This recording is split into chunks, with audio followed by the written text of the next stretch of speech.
শেহতীয়াকৈ মালয়েছিয়াৰ কুৱালালামপুৰত WFFYSI উদ্যোগত এছিয়া পেচিফিক যোগাসন স্পৰ্টছ চেম্পিয়নশ্বিপ 2025 প্ৰতিযোগিতা অনুষ্ঠিত হৈছিল।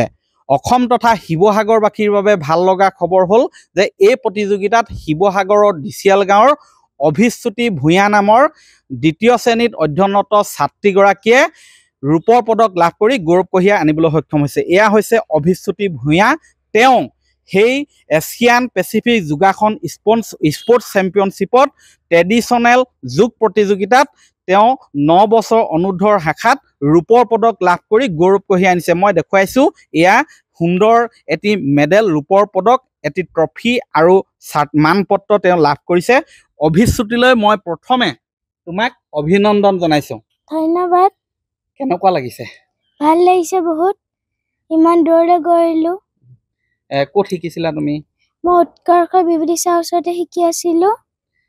আগলৈ কেনেকৈ খেলিবা? আগলৈ আৰু ভাল কৰিম বুলি ভাবিছোঁ। ভাল কৰিবা। ইয়াৰ আগত ক'ৰবাত খেলিছিলা? মনত আছে নি? ক'ত খেলিছিলা? কেৰেলালৈ গৈছিলোঁ, গড়গাঁও কলেজত খেলিছোঁ। পাইছিলা তাতো? পাইছিলোঁ। হয়, তেওঁ অসম তথা দেশৰ ভিন্ন প্ৰান্তত যোগ প্ৰতিযোগিতাত অংশগ্ৰহণ কৰি ইয়াৰ পূৰ্বেও তেওঁ প্ৰতিযোগিতা বিভিন্ন পুৰস্কাৰ লাভ কৰিবলৈ সক্ষম হৈছে। মই পিতৃ আছে বিশ্বজিৎ ভূঞা, কি ক'ব? আমি এইক লৈ গৌৰৱান্বিত। তাই প্ৰায় 4.5 বছৰ বয়সৰ পৰাই যোগৰ লগত জড়িত হৈ পৰিছিলে। উৎকৰ্ষ যোগ প্ৰশিক্ষণ কেন্দ্ৰত বিভূতি শইকীয়াৰ ওচৰত তাই 4.5 বছৰ বয়সৰ পৰাই এই যোগৰ লগত তাই জড়িত হৈ আছে, প্ৰশিক্ষণ লৈ আছে। আৰু শেহতীয়াকৈ তাই আমাৰ অসমৰ যি ৰাষ্ট্ৰীয় পৰ্যায়লৈ নিৰ্বাচন হৈছিল, সেই ৰাষ্ট্ৰীয় পৰ্যায়ত তাই নিৰ্বাচিত হৈ কেৰেলাত কোচিত অনুষ্ঠিত প্ৰতিযোগিতাত দ্বিতীয় স্থান লাভ কৰি মালয়েছিয়াৰ কুৱালালামপুৰত যি আন্তঃৰাষ্ট্ৰীয় যোগ প্ৰতিযোগিতা অনুষ্ঠিত হৈছিলে তাত অংশগ্ৰহণ কৰিবলৈ সুবিধা লাভ কৰিছিলে। আৰু তাত তাই ট্ৰেডিশ্যনেল শাখাত ৰূপৰ পদক লাভ কৰিবলৈ সক্ষম হ'ল। অনাগত দিনতো তাৰ এই জয়যাত্ৰা যাতে অব্যাহত থাকে তাৰ প্ৰতি আমাৰ চেষ্টা অব্যাহত থাকিব। আৰু আপোনালোকলৈও আমি অশেষ ধন্যবাদ জ্ঞাপন কৰিছোঁ, তাৰ এই সুনাম যাতে অনাগত দিনতো কঢ়িয়াই আনিব পাৰে।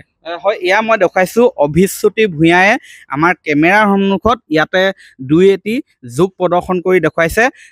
তেওঁ বিশ্বজিৎ ভূঞা আৰু মিতালী দত্তৰ কন্যা, বৰ্তমান দ্বিতীয় শ্ৰেণীত অধ্যয়ন কৰি আছে আৰু যোগ প্ৰশিক্ষণ লৈ আছে উৎকৰ্ষ যোগ প্ৰশিক্ষণ কেন্দ্ৰত, য'ত মূল প্ৰশিক্ষক হিচাপে আছে বিভূতি শইকীয়া। এই অভিশ্ৰুতি ভূঞাই কেৱল কুৱালালামপুৰতে নহয়, আমাৰ ভাৰতবৰ্ষৰো বিভিন্ন স্থানত তেওঁ যোগ প্ৰতিযোগিতাত অংশগ্ৰহণ কৰি ইতিমধ্যেই কেইবাটিও পদক তথা পুৰস্কাৰ লাভ কৰি শিৱসাগৰবাসীক গৌৰৱান্বিত কৰিছে।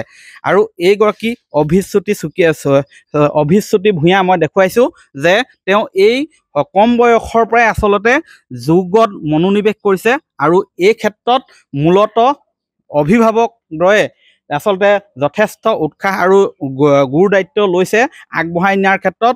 অনাগত দিনত অভিশ্ৰুতি ভূঞা আৰু আগবাঢ়ি যাওক, কেৱল এছিয়াই নহয় আৰু আন দেশলৈও আচলতে আন মহাদেশলৈ যাওক, যোগক লৈ যাওক, যোগত পুৰস্কাৰ লাভ কৰক, আমি তাকে কামনা কৰিছোঁ।